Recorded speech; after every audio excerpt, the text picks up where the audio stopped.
Welcome to On the Moneyline, a podcast by MMA Play 365. I'm Newsome, and I'm here to break down UFC Vegas 97, which goes down this weekend on Saturday night, back at the Apex in Vegas. And it was funny, actually, at the end of the last podcast, I said, I'll see you all next week. I genuinely thought the UFC was not having a week off, so I actually started to tape the card, but I did have to stop myself. I'm not a very superstitious person or a superstitious person at all, but there has been previous times where the UFC's had a week off. I wasn't aware of it. I've taped a load of fights. I've started putting my bets down, and then those fights just get cancelled when, in effect, I should have been taping those fights a week after. So yeah, all fun and games, but the UFC is back this weekend, and it's actually not a bad card from, a paper perspective. Like, there's not massive names on the card, apart from, obviously, the main event, of course, but, like, the fights that have been matched, the fights that have been made, I think,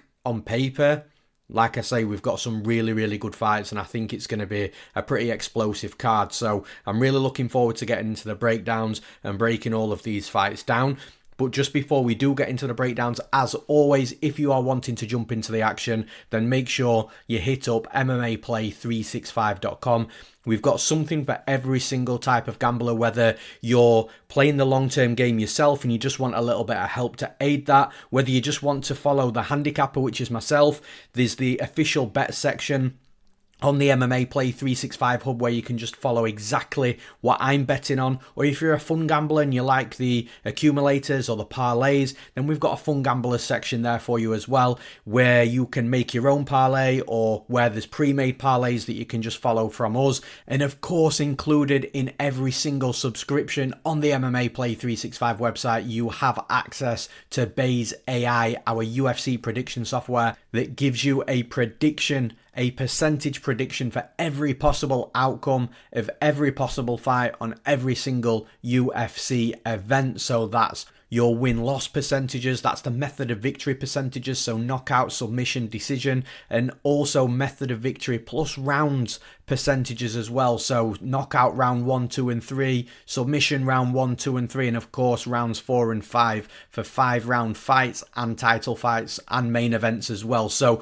we've got absolutely everything for everybody. It's all super affordable, as our ethos is you need to make your money back for the subscription easily, so then you can start profiting off the bets. So make sure you hit up MMAplay365.com if you are wanting to jump into the action this weekend. And with the introduction out the way, with the promotion out of the way, let's get straight into breaking these fights down. And of course, as always, we start in the main event. And I really, really like this main event. And what I like more about the fight is the fact that they have made it event, so we get 5 rounds of this. We've got Gilbert Burns versus Sean Brady. And from a grappling perspective, I think that's what everybody wants to see. I do understand that some people don't like to see too much wrestling and too much grappling, but with these two fighters, I really want to see the grappling exchanges. But the problem that I've got with this is we see it over and over again. The same when we've got, two strikers. Sometimes there's a little bit too much respect when both fighters are predominant in a specific skill set, that we see the complete opposite fight of what we should see and what we were expecting. So what I mean by this fight in particular is, look, Burns is a legit BJJ black belt. Sean Brady is a legit BJJ black belt. If you're asking me who's the better grappler, I would probably be saying it's Gilbert Burns. I think Burns is the more dangerous grappler, probably the more technical grappler, more experienced in grappling as well. But the problem is, I think Burns is going to respect the game of Brady, and I think Brady is going to respect the game of Burns. And I'm just wondering if we end up seeing a kickboxing fight because of that. And like I say, we've seen it so many times before. I think the last time that I spoke about this was maybe Mackenzie Dern and Werner Jandiahoba. And again, that was pretty kickboxing heavy as well. So I really hope we don't see that, but I kind of feel like we might do. And because of that, again, I just feel that the fight's really close wherever the fight goes. I think from a striking perspective, I think it's going to be very close. I think Burns probably hits harder. I think Brady will be a little bit more technical, more point scoring. I think if the fight goes down to the mat, whichever fighter's on bottom is going to be the one that's probably at risk. However, that being said, I think that both fighters are more than capable enough to be able to get back up to the feet should they be on the back. So if Burns is on top of Brady, I think Burns is going to be super dangerous, but I think Brady will be able to get back up to his feet. And vice versa, I think if Brady's on top of Burns, I think Brady's going to be dangerous, but I think Burns will get back up to his feet. I just think that from a grappling perspective, if you are forcing me to give an edge of who's going to be more dangerous on the mat, I think Burns is going to be slightly more dangerous. But I think the physicality of Brady is going to allow him to dictate if he wants to fight going to the mat or not. So what I mean by that is, if Gilbert Burns is the one shooting takedowns, I think Brady's going to be a little bit stronger, a little bit physical. Brady's got a good wrestling background as well. And I think those things will allow Brady to keep the fight standing should he choose to.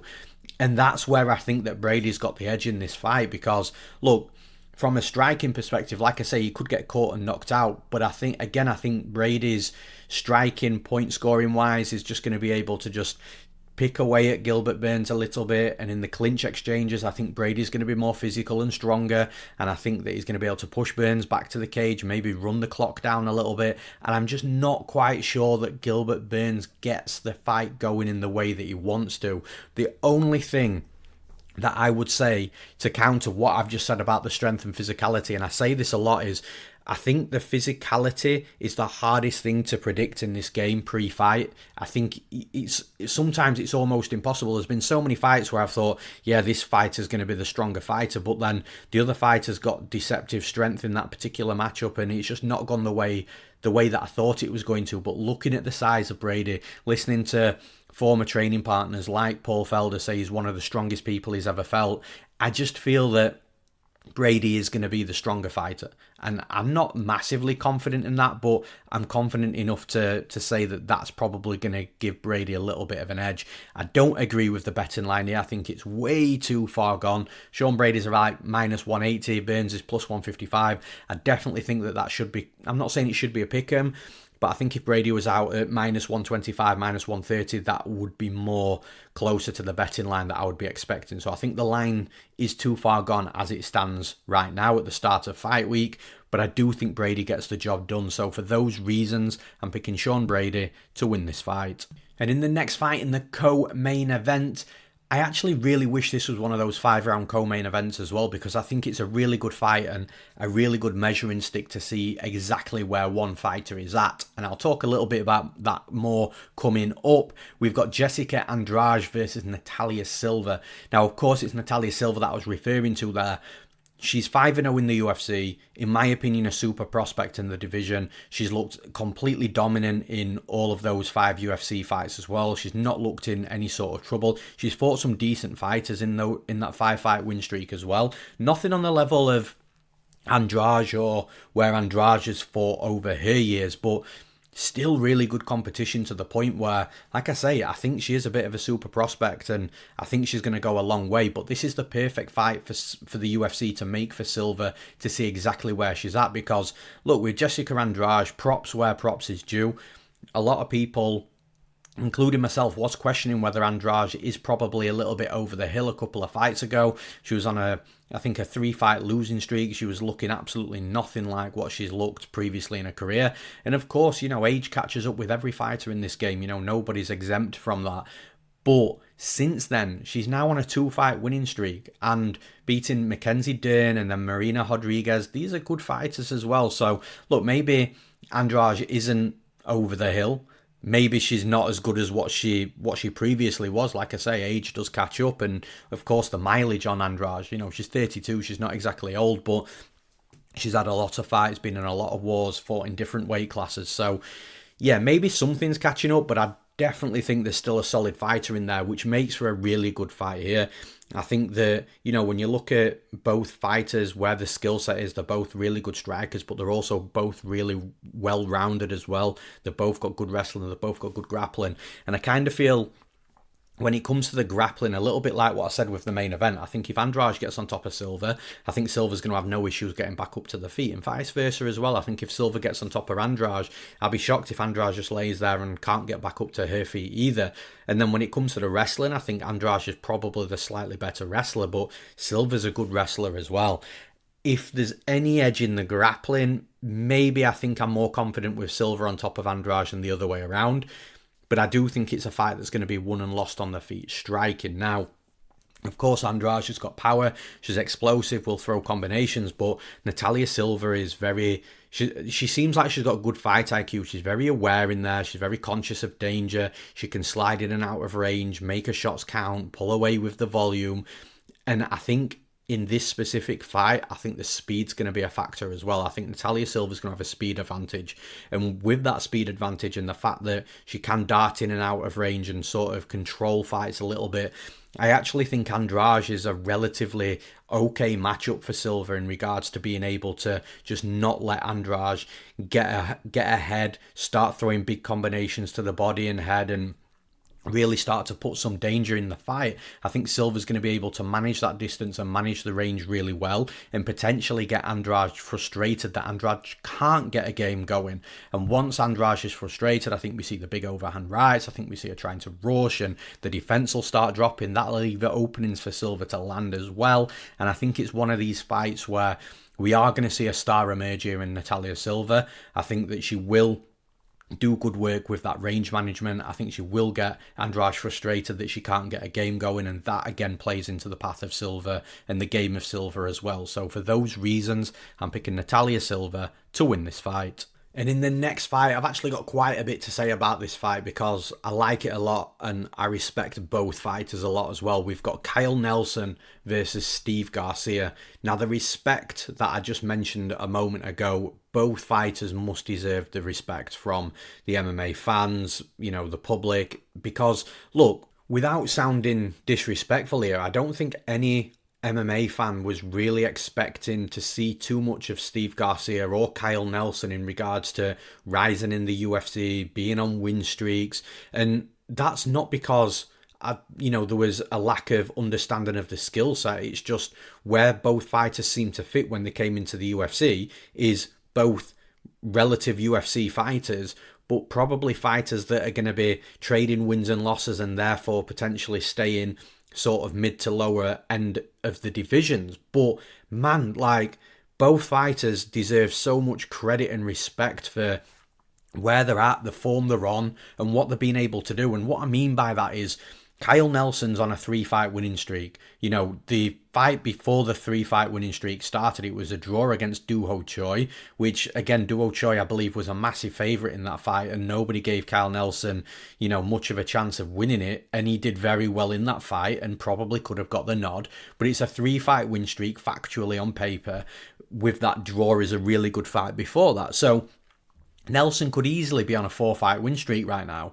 And talking of 4-fight win streak, Steve Garcia is on a 4-fight win streak with all 4 wins coming by KO, TKO, some being brutal knockouts as well. The dude's just an absolute machine, no pun intended, with obviously his fighter nickname.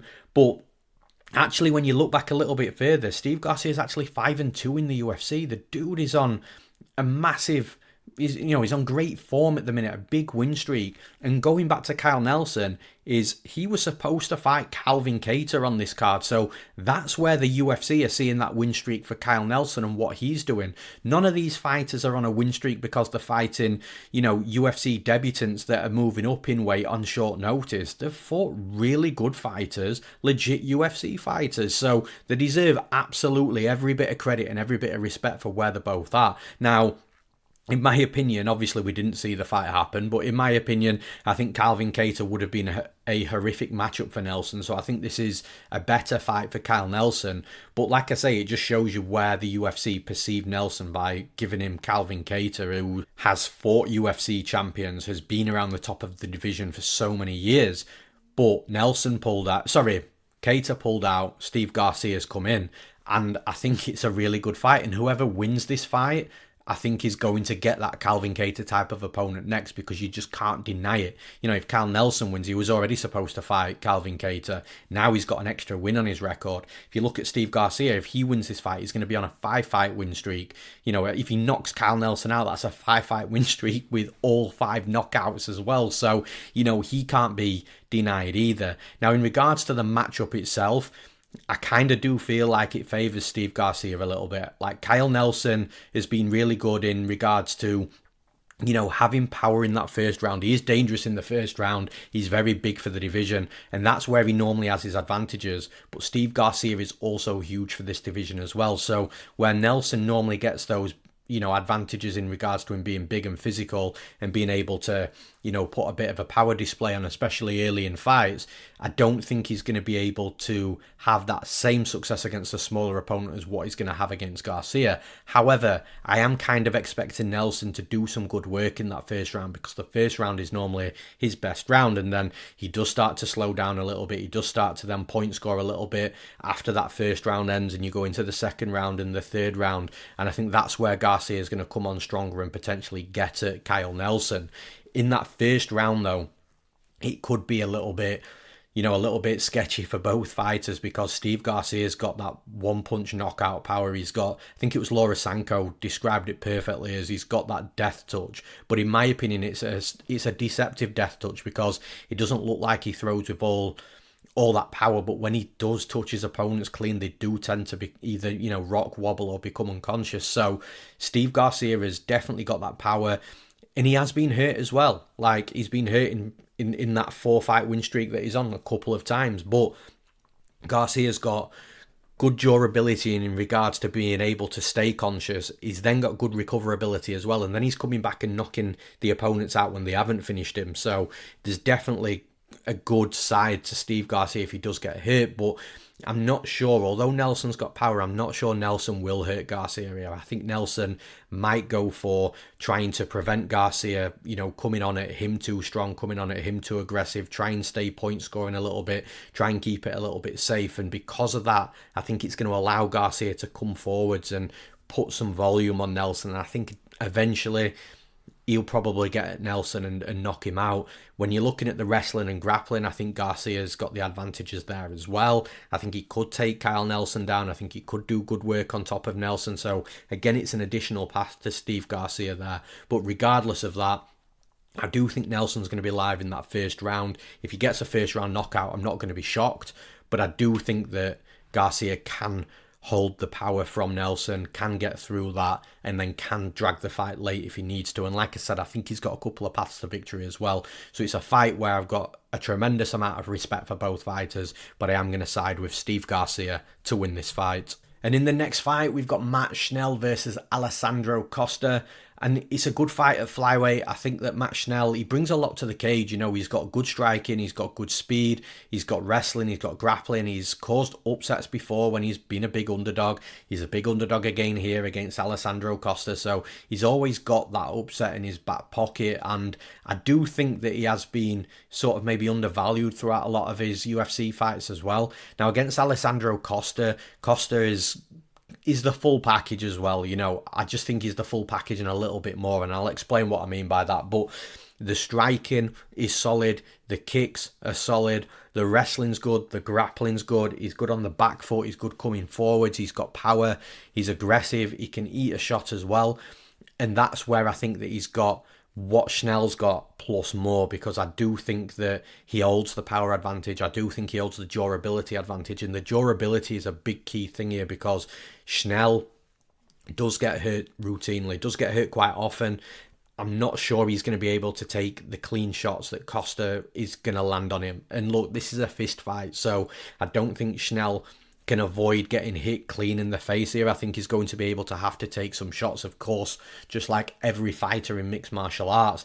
It's just when Costa hits him, I'm just not sure. I'm not saying that Costa's going to hit him once and Schnell's going to drop. Like, I don't think it's glass chin durability that he's got, but Costa puts volume on his opponents and he puts combinations together. And I think a couple of 2 to 3 punch combinations with a couple of those punches landing clean on the chin and on the face of Schnell, I just think after a few of those combinations, Schnell's going to start feeling it. And once he starts feeling it, I think he's going to slowly start getting a little bit more hurt after each exchange, and eventually Costa puts him out. Now, if Schnell decides to take Costa down, Costa's a difficult guy to take down. If you do take him down, he's got a good grappling game as well. So where Schnell might not be able to, you know, hang with some of the harder hitters in the division, he should more often than not have a good path to victory in regards to the wrestling and grappling. But here, I just think that the wrestling and grappling advantages that Schnell normally has are going to be nullified with the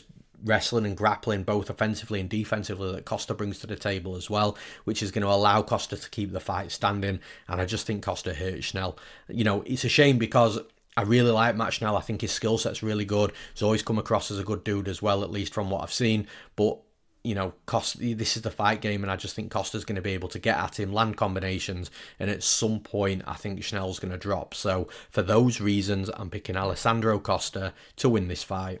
And in the next fight, I imagine that this is going to be one of the fights that pretty much every hardcore MMA fan is going to be looking forward to. And so am I. We've got Trevor Peek versus Yanal Ashmouz. Now, the reason why we're all super excited for this fight is because of Trevor Peek. Like, Trevor Peek is your typical, street brawler type of, skill set that he brings into the cage. Like, you look at some other UFC fighters and, they've got black belts in jiu-jitsu and, they've got Muay Thai and kickboxing backgrounds and have fought in, other specific discipline promotions. Whereas Trevor Peek has just got this gift of just being able to fight, having power, coming forwards, being aggressive. He's got insane durability, so he can eat shots whilst he's, trying to land his own. And if it means eating 3 punches to land one big punch himself, then he likes his chances. He likes his odds in those fights.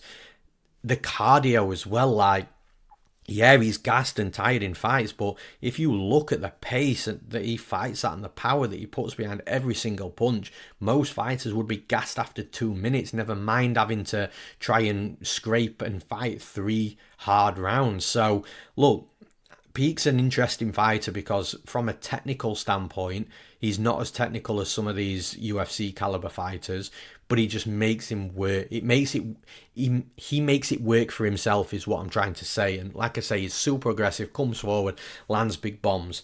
The one thing that I have noticed where Peek can be got at though is he can be taken down, he can be wrestled, he can be grappled. We saw that in the Chepe Mariscal fight, but on the flip side of that, Chepe Mariscal has turned out to be actually a really, really solid fighter. And the fact that Trevor Peek went late with Chepe Mariscal and was getting back up to his feet, I actually think that wasn't the horrific fight that it looked like at the time because of what we now know about Chepe Mariscal. But still, there's holes in that game of Trevor Peek where an opponent can just take him down. And even if he doesn't keep Peek down, it just stops that forward pressure, it stops that aggression, it takes Peek out of any sort of flow. Then Peek's got to work back up to his feet and he's expending energy. And the longer the fight goes on, the more tired he gets, the more he's going to get wrestled.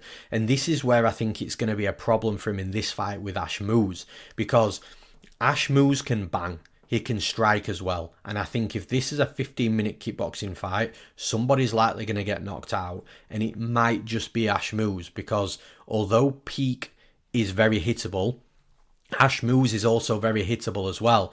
It's just, if you're asking me about the durability aspect, I would probably say Peek might be more durable than Ashmouz. So both fighters in a 15-minute kickboxing fight would be getting hit with some serious power shots.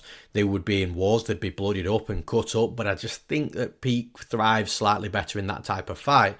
It's just, I don't think Ashmouz is going to give him that type of fight. Ashmouz can hit takedowns. I'm not saying he's the most prolific wrestler in the UFC. I'm not saying he's the most prolific topside grappler in the UFC, but at the very least he can level change, lift his opponents up and get the takedowns he needs, even if it's just to break that flow of Peek, even if it's just to get Peek more tired, as long as the fight goes on. And there, at that point, Yanal Ashmouz can start standing and striking with a little bit more confidence, because Peek will be a little bit tired, the power in the strikes will be a little bit less.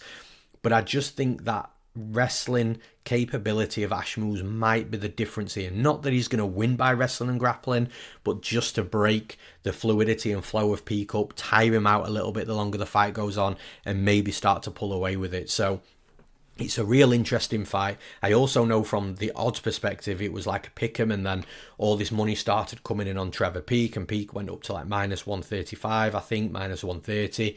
Then the money's come back in on Ashmouz, and it's slowly starting to come back to a pick'em again. So again, I think it's one of those where the public are very aware that Peek's dangerous, but not that technical, or at least not as technical as what other fighters are in the UFC, including Yanal Ashmouz. So yeah, look, it's a volatile fight, but I do think Yanal Ashmouz does have the wrestling to be able to break things up in this fight a little bit better, maybe tie a peak out. So for those reasons, I am picking Yanal Ashmouz to win this fight.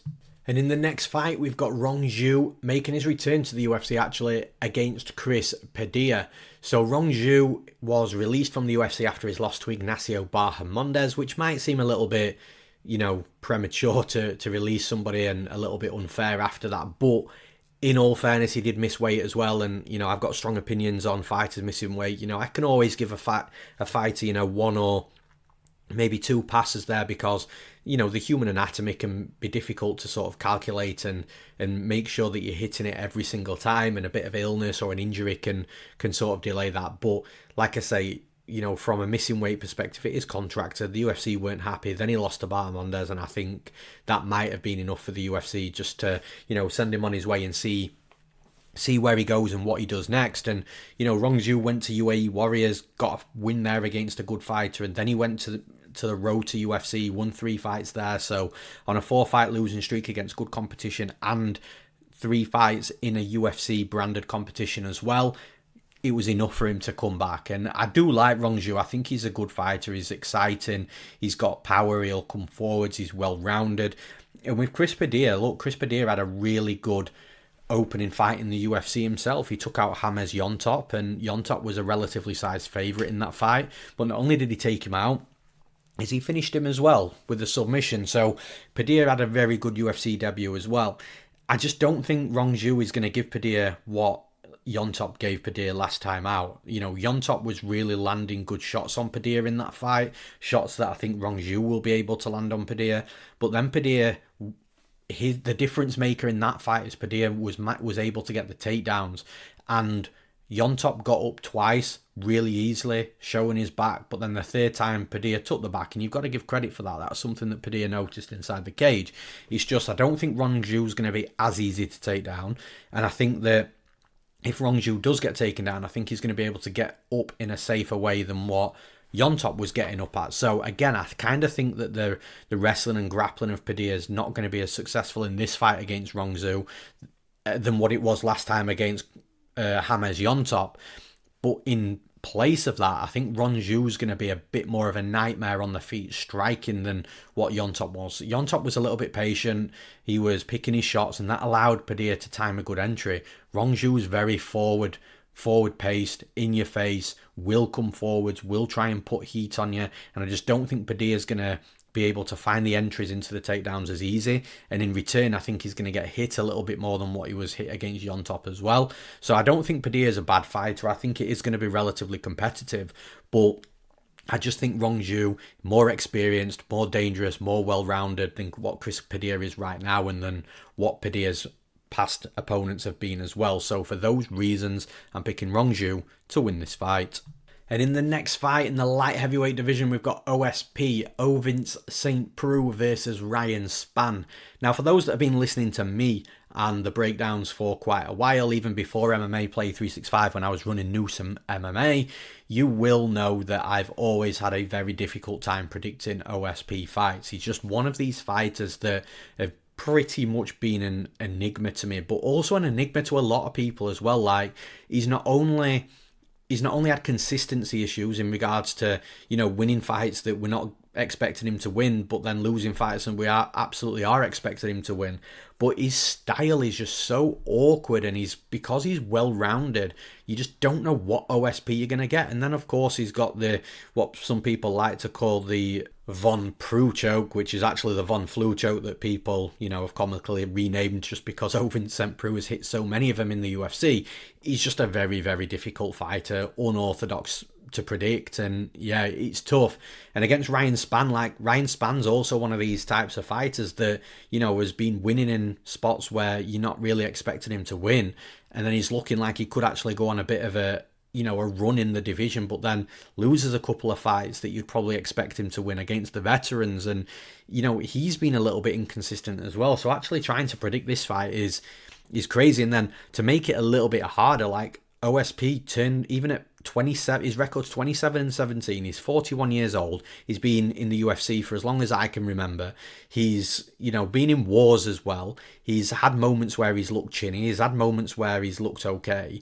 But even last time out against Kennedy and Zechiku, who was a big fighter as well, Ovince and Preux was a massive underdog that just happened to turn the clock back once again. And also shout out to Base AI, our UFC prediction software, for that, because I think Ovince and Preux was like plus 400, plus 500, and Base AI actually predicted Ovince and Preux to win that fight, and it was a big, big prediction on a big underdog. So, yeah, OSP is so hard to predict. It's tough. It's a tough one. Like, I'm kind of leaning Ryan Spann just because the power edge here. I think there's a big, big power edge, and there's going to be a big speed edge for Spann as well. So with this speed and power and the fact that OSP can be hurt, it does lean me onto Ryan Spann. But would I be shocked if OSP got a takedown and subbed Ryan Spann? Like, no. Would I be shocked if OSP somehow produce one of these veteran performances that we see from Arlovsky, for example, where he just slows the fight down to his own pace and just picks apart Ryan Spann and wins a split decision? No, I'm not going to be surprised with that either. It's just a really, really hard fight to predict. But like I say, I think, I've got to give a prediction, and where I'm seeing the biggest edges from, a physical attribute perspective is the speed and the power of Spann. And I think if he lands clean on OSP just a couple of times, he'll probably hurt him and he could potentially knock him out. If OSP does shoot for a takedown, I think Spann could potentially try and sprawl and look for a front choke. But again, just be very careful, because another one of Ryan Spann's submissions is the guillotine. If he gets a guillotine and holds onto it and OSP passes that guard, then you're going to be looking at a potential Von Flue opportunity. So yeah, look, it's tough. But like I say, the speed and the power, I'm going to be siding with Spann. So I'm picking Ryan Spann to win this fight.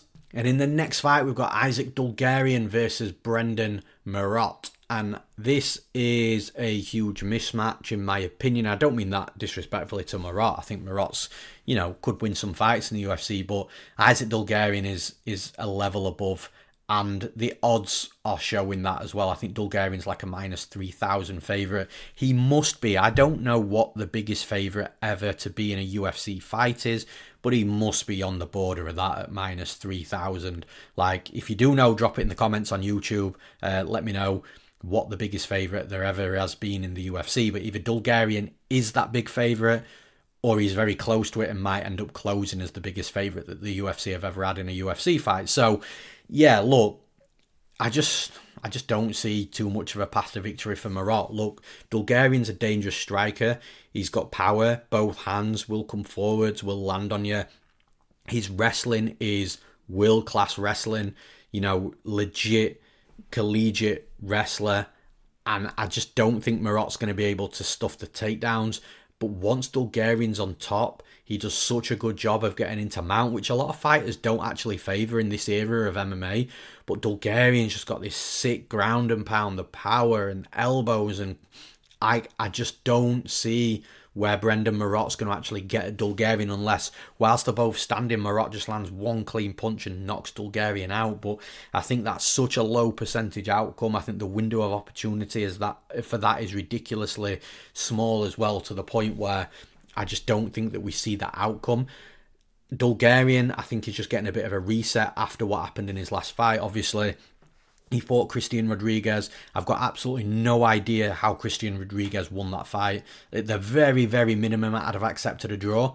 And it just wasn't. Like, some judge somehow managed to score it to Christian Rodriguez. I think it was an absolutely horrific decision.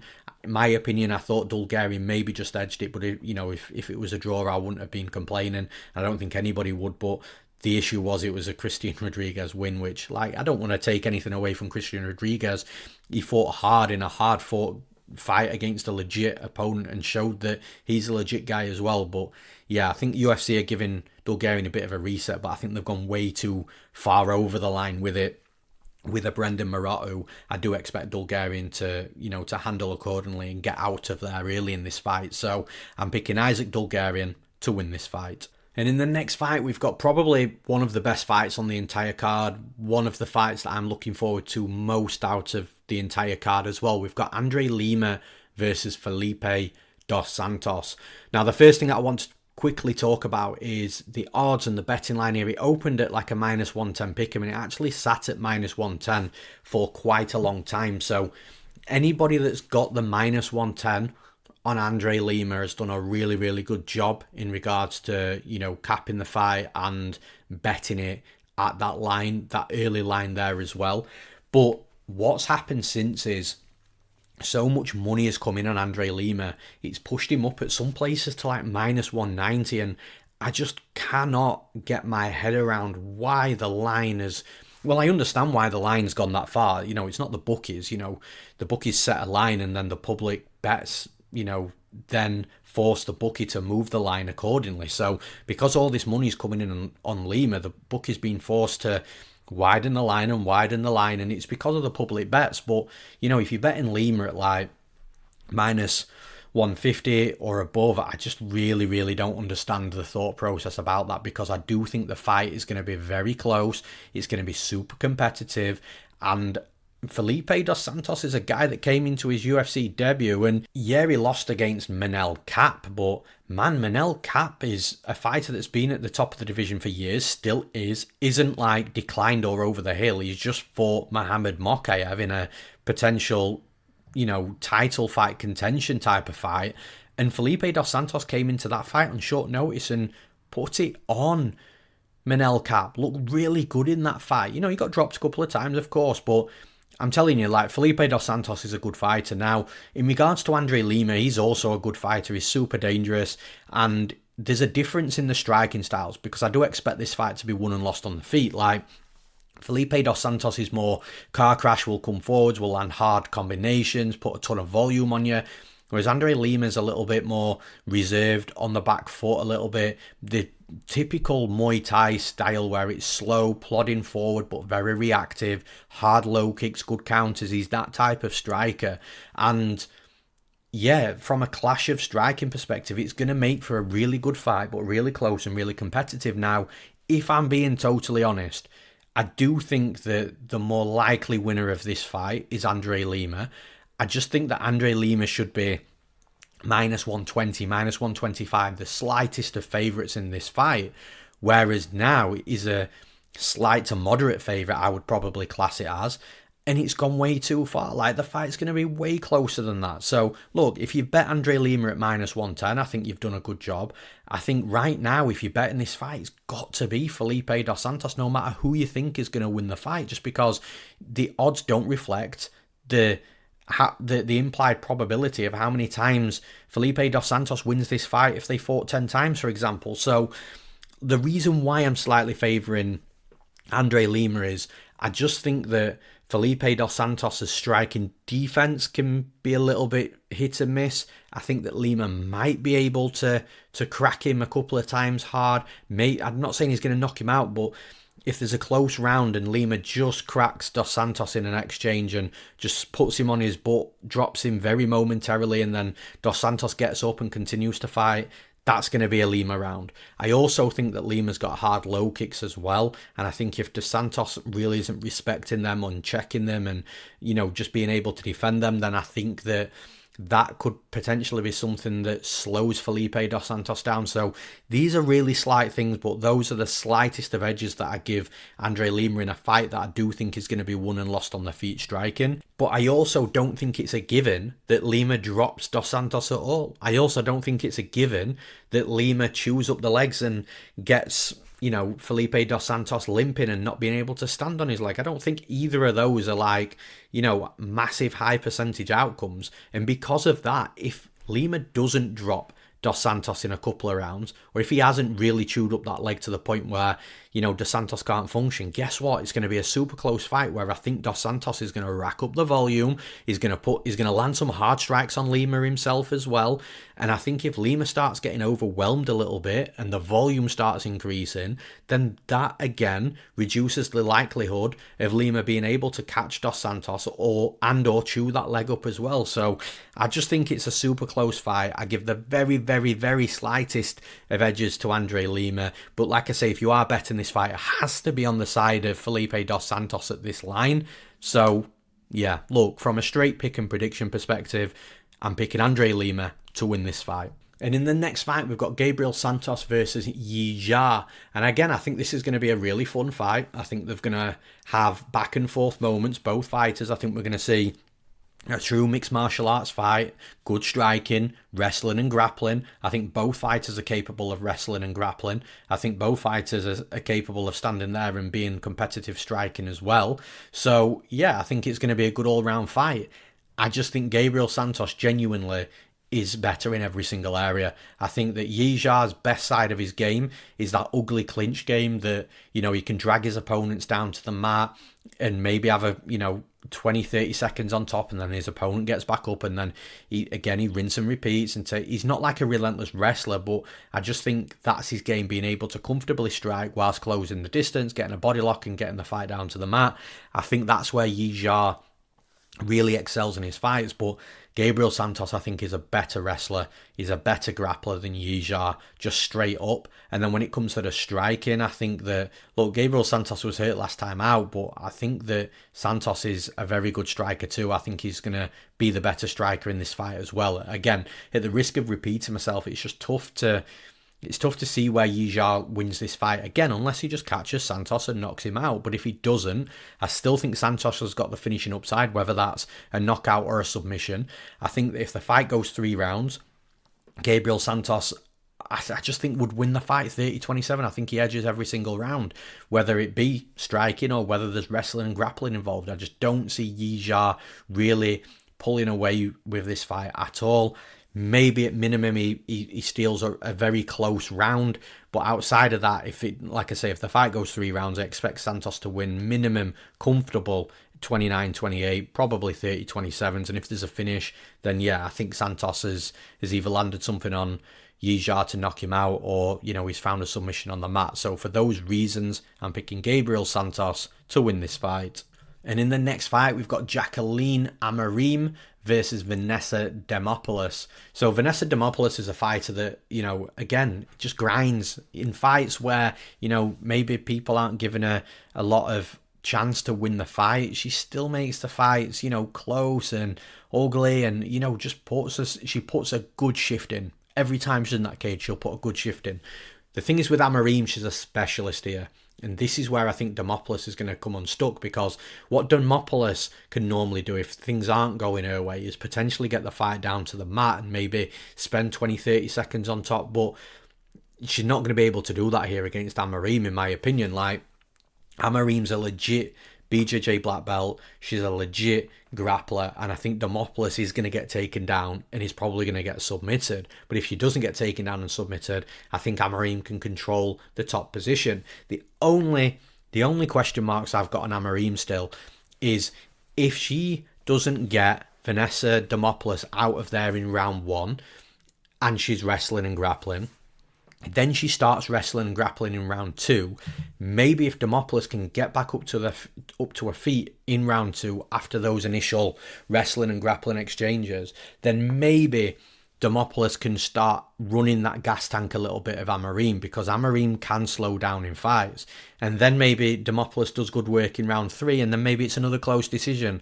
But I just think that there's a big discrepancy here in the grappling game. I think Amorim gets Demopoulos down, and I think she's a nightmare for her. Even if this fight does go to a decision, I do think Amorim will do good enough work in definitely in 2 of the rounds out of the 3. Maybe it's closer than what she'd like and what the odds suggest, but from a pick and prediction perspective, I just think Amorim would win that decision, just edging 2 out of the 3 rounds out at least. But I do think there's a big chance that she can submit Demopoulos as well. So for those reasons, I'm picking Jaqueline Amorim to win this fight. And in the next fight, we've got Andrade Petroski. Again, relatively quick turnaround for him versus Dylan Budka. Now, Andrade Petroski is like a -300 favourite. That line is completely blown out from his last fight. Who, again, against Josh Fremd, I think I got Petroski at like plus 100. It might have been plus 105 or plus 110, but it was in and around that. I don't remember the exact line, but it was a bit of a It was a bit of a smash and grab on Petroski, who was being completely undervalued from previous performances, especially at altitude as well. I think everybody just expected, Josh Frem to survive round one and then just destroy Petroski after that. But Petroski came in with a good game plan, and the game plan should be the same game plan he has in every fight, because he's a super solid wrestler. He's a legit topside grappler. He's a legit fighter from the Daniel Gracie camp as well. And like I say, he's got legit advantages over a lot of these opponents, including Dylan Budka. And I do think Petroski wins this fight. I've just got no interest at -300 because, again, Petroski has got a gas tank that can be affected. And it didn't happen last time out, but that's because he fought in a certain way to try and, eradicate anything coming back on him from a cardio perspective. And again, historically, we can't be shocked if we see it again. Against Dylan Budka, though, look, Budka's predominantly a wrestler and a grappler as well. That's where he likes to have his fights. I just don't think he's going to get the better of Petroski in those wrestling and grappling scenarios. And even on the feet, I think Petroski is making very slight improvements. He does overthrow and throw with too much power at times, but he's still improving his striking. I think Petroski is going to be the more dangerous striker. But again, once the wrestling and grappling moments start, I think Petroski's, a level above Dylan Budka, and it's going to show. Like I say, if we hadn't seen the Josh Fremd fight, we might be getting Petroski here at, maybe -150, -160. And that probably would be playable. That would be playable. But at -300, it's because of the last fight. He was dominant and it cost the bookies, I think, a fair bit of money. I jumped on a underdog money or whatever that line was, but yeah, it was a smash and grab. Not that interested at -300 this time, but I do think Petroski gets the job done. So for those reasons, I'm picking Andrade Petroski to win this fight. And the final fight to break down for this card is a fight that I've broken down already before, so I will be going over it again. Again, though, there's going to be a couple of extra little bits that I do need to mention. We've got Zygmantas Ramaska versus Nathan Fletcher. So this fight's supposed to have been on the last card, which was 2 weeks ago. Now, after the weigh-ins, there were a couple of claims going on both sides here. So it looked like Ramaska, at the weigh-ins, somebody zoomed into his body. It looked like he'd previously had staph. He didn't have an active staph infection, from what I saw, because there was no pus or redness or anything, but it looked like there was a little crater there from a staph infection that he probably had quite recently before, obviously, he weighed in, but it wasn't active staph. Whereas Nathan Fletcher, on the flip side, he had two marks at when they both squared off. He had a mark on the top of his arm and the mark on the bottom of his arm that both absolutely looked like staph. Now, initially, I think I said something on X or Twitter to somebody that asked about it, because I run a gym. I own my own MMA gym, and I've seen, plenty of staph, ringworm, impetigo. It comes part and parcel with running an MMA gym. It comes part and parcel of training in an MMA gym. Sorry, not running it. Just because fighters are constantly, grappling, rubbing skin to skin. It's just that type of sport. You can't get away from it. I've never seen two staph infections at the same time. I've only ever seen one. So I kind of thought it might have been a bug bite. Fletcher was taking pictures with his top off out in the wilderness in Vegas, shooting and things like that. So I thought he might have been bit a couple of times. But anyway, we get to fight night and they announced that Fletcher, on the broadcast, they announced that Fletcher and Ramaska has been removed due to a medical issue on Fletcher's side. So again, you have to... it's an educated assumption that Fletcher's been pulled because of staph. And I actually said that on X Twitter as well, that look, if the Vegas commissioner pulling fights on the Ultimate Fighter for cold sores because of obviously the infection and the contagiousness that causes. So I said at the time, how on earth would they allow active and visible staph to go on if they're pulling fighters from cold sores? So I assumed that it wasn't, but like I say, the fight was pulled. I'm guessing it's probably because of that, but I could be wrong. I'm not a doctor and I don't know what's gone on, but the UFC have rightfully rebooked the fight for the next card, which in 2 weeks' time has time for the staph infection to come out, has time for both fighters to, for it not to be as short notice, because remember, Ramaska wasn't due to fight on this card against Fletcher. It got added late because Ramaska was in probably one of the fights of the year in The Ultimate Fighter. Sorry, the fights of what we've ever seen in The Ultimate Fighter. Amazing fight. But because of that, because it was so amazing, he got banged up, they didn't let him fight in the final. So then the UFC obviously liked Nathan Fletcher. Nathan Fletcher was also fighting in that Ultimate Fighter house with, I think it was like a broken fibula or something. So the UFC understood that both fighters were up against it in the house and matched him for this fight. So again, they've got a little bit more time to prepare now than what they did before. The downside is they've both got to make weight again, which sucks. And I wonder what the weight actually is at this time, because it was at featherweight last time, and I've just looked, and yeah, it's featherweight again this time as well. Now, I actually don't think that's too bad for Fletcher, because Fletcher's a natural bantamweight. So cutting to 145 pounds twice is going to be less brutal for his body than what it is for Ramaska, because Ramaska's big for the division. He is a featherweight, but he's fought at lightweight before, so it's going to be tough. The weight cut's going to be tougher on Ramaska. And again, I think from a stylistic perspective, like I said in the last breakdown, I think that Fletcher's going to have a real wrestling, or not, maybe not so much wrestling, but a real grappling advantage in this fight. If Fletcher gets this fight down to the mat, the biggest gap in skill, in my opinion, is on the mat grappling. I think striking Ramaska's slightly more dangerous.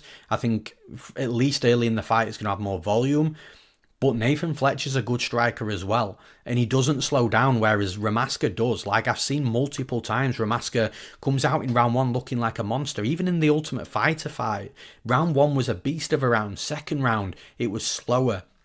It was more competitive. It wasn't as aggressive and pressure forward for Ramaska. Everything slowed down a little bit. So I think Fletcher might have to weather a storm here, if I'm being honest. If he doesn't get knocked out by Ramaska, or if he can take Ramaska down and wear that gas tank a little bit in round one, then I think the longer this fight goes on, the better it is for Fletcher. He'll be able to get more takedowns. He'll be able to have a little bit more success on top of Ramaska. We've seen Ramaska taken down before and get a little bit stuck off his back. So, yeah, I think it's a good fight for Fletcher.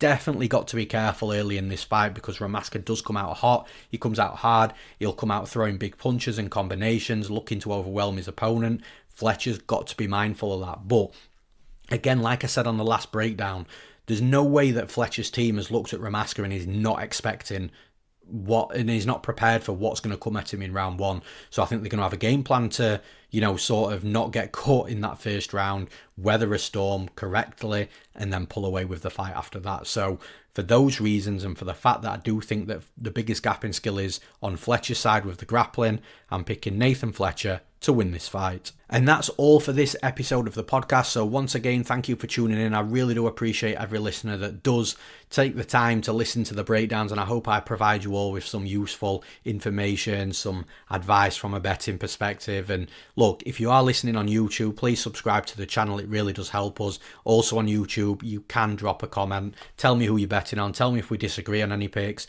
Tell me, what you think is going to happen in a specific fight, whatever you want to talk about. It is myself personally that replies to those comments on YouTube, so I'll always try and get back to everybody.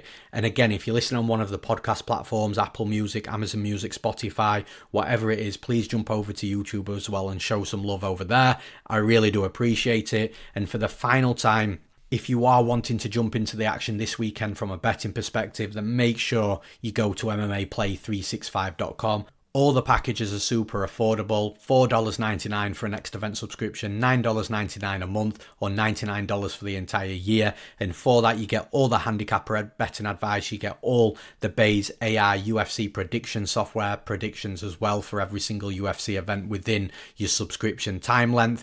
Everything in one place. We don't charge separate subscriptions for separate products, and that's all at MMAplay365.com. I'm Newsome. Thanks for listening. I'll see you again next week.